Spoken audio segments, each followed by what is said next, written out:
ऐसे ऐसे कर रही थी गाड़ी। अब जब मैं पीछे जाके दिखाऊं, फील कर सकते हो ऐसी छू छू छू छू छू छू आवाज़ आ रही थी, बदबू आ रही थी। बदबू क्या भाई, जब फ्यूल अच्छे से बर्न ही नहीं होगा तो बदबू तो आएगी आएगी ना। क्योंकि अगर यही चीज़ आप मैकेनिक के पास कराने जाओगे, आपका ECU तक चेंज कर सकता है। मैंने वीडियो देखी है। तो अगर आपके कुछ पैसे बच रहे हैं, मैं आपके लिए बैठा हूँ ना यार। हे गाइस, कैसे हो आप लोग? बहुत ज़्यादा गंदी हो रही है ना। चलो ये तो टॉपिक है भी नहीं। एक्चुअली इशू ये आ रहा था कि गाड़ी कल रात में मैंने अपनी कार के टैंक का CNG फुल कराया। देन उसके बाद में गाड़ी मिसिंग करने लगी, मतलब चल ही नहीं रही। गाड़ी की चेक लाइट आ गई। खैर CNG में आफ्टर मार्केट है, चेक लाइट का तो कोई इशू भी नहीं है, but check light continuous blink कर रही थी। तो मेरे को लगा पता नहीं क्या हो गया यार। उसके बाद में मैंने रात में वीडियोस देखे, बहुत सारी चीज़ें देखी। टेंशन हो जाती है ना भाई, मतलब खुद को कुछ हो जाए तो अलग बात है, गाड़ी को कुछ हो जाए तो नींद तक नहीं आती। उसके बाद मेरा OBD नहीं मिल रहा था। बाद में मैंने थोड़ा बहुत रिसर्च करके चीज़ें चेक करी, कैसे चेक करी जाती है, और उसको सॉल्व कर दिया। अभी अगर मैं गाड़ी अपनी स्टार्ट करके दिखाऊं तो ये रही चाबी, मारा ब्रेक, फर्स्ट गियर पे इसको किया न्यूट्रल, हो जा भाई। हाँ ये रहा, ये हुआ न्यूट्रल, गाड़ी स्टार्ट हो गई। अब मैं देखो, यहाँ से देखो, बिल्कुल स्मूथ इंजन हो गया है, मतलब पहले से भी ज़्यादा। मैं यहाँ से भी आपको एक बार चेक करवा दूँ,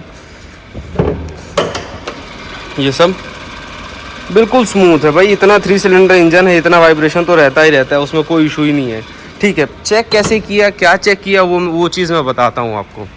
सबसे पहली बात तो सबसे मेन चीज़ जाता है कि आपके कार के प्लग तो शॉर्ट नहीं है। वो आगे का वो एयर फिल्टर का है, तो वो आप निकाल लेना अपनी सहूलियत के हिसाब से। ख़राब मेरा क्या था, ये इसको क्या बोलते हैं दोस्तों, इग्निशन कॉइल। इग्निशन कॉइल कैसे ख़राब हो जाती है मैं दिखा दूँ एक सेकंड में।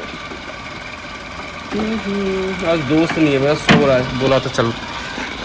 तो ये इग्निशन कॉइल मेरी ख़राब हो गई थी। डोंट नो ख़राब थी या पहले से ख़राब लगी थी, क्योंकि जब मैंने निकाली तो इसमें टेपिंग थी। अब जब गाड़ी आपकी होल्डिंग करती है, मैं आपको निकाल के दिखाऊँ एक बार।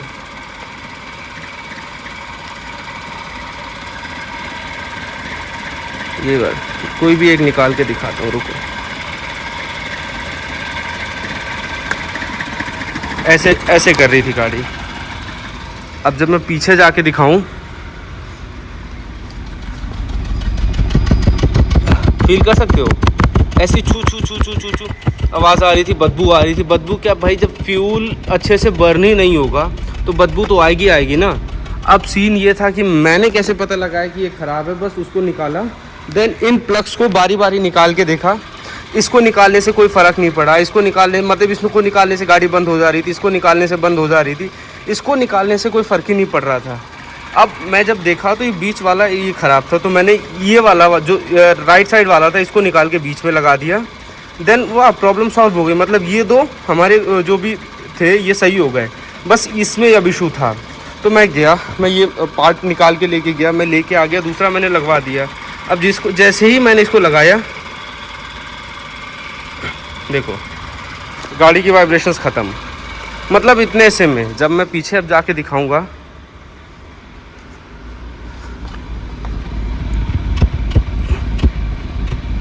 यहाँ जो छू छू छू छू हो रहा था वो ख़त्म हो गया।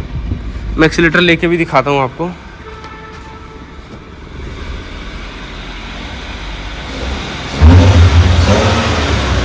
बिल्कुल स्मूथ इंजन हो गया।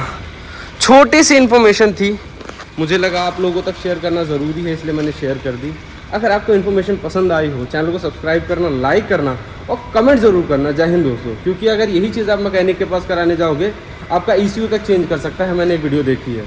तो अगर आपके कुछ पैसे बच रहे हैं, मैं आपके लिए बैठा हूँ ना यार। कमेंट ज़रूर करना। जय हिंद दोस्तों।